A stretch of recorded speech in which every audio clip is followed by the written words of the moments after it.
Next ಬಾ ಅಂತಂದ್ರೆ ಭಾವೋದ್ರೇಕಕ್ಕೆ ಆಸ್ಪದವಿಲ್ಲ.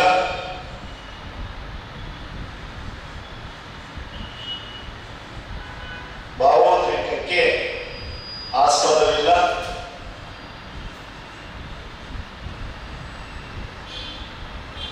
ಆಸ್ಪದವಿಲ್ಲ.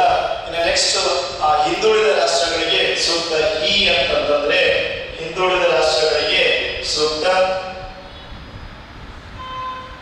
ಹಿಂದುಳಿದ ರಾಷ್ಟ್ರಗಳಿಗೆ ಸೂಕ್ತ. ಹಿಂದುಳಿದ ರಾಷ್ಟ್ರಗಳಿಗೆ ಸೂಕ್ತ. ಇನ್ನು ಕೊನೆಯದಾಗಿ ಏನಪ್ಪ ಅಂತಂದ್ರೆ ಸಮರ್ಥ ಅಭ್ಯರ್ಥಿಗಳ ಆಯ್ಕೆ.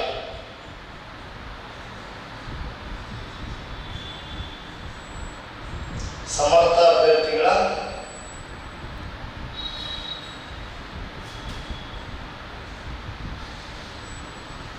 ಸಮರ್ಥ ಅಭ್ಯರ್ಥಿಗಳ ಆಯ್ಕೆ.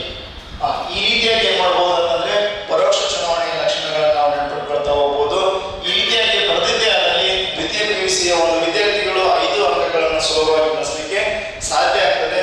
ಇದೇ ರೀತಿಯಾಗಿ ಇನ್ನೂ ಹೆಚ್ಚಿನ ವಿಷಯಗಳು ಬೇಕಾಗಿತ್ತು ಅಂತಂದಾಗ ನಮ್ಮ MS ಅಕಾಡೆಮಿ ಅಂತಕ್ಕಂಥ ಯೂಟ್ಯೂಬ್ ಚಾನಲ್ ಅನ್ನ ಸಬ್ಸ್ಕ್ರೈಬ್ ಮಾಡ್ರಿ, ಶೇರ್ ಮಾಡ್ರಿ.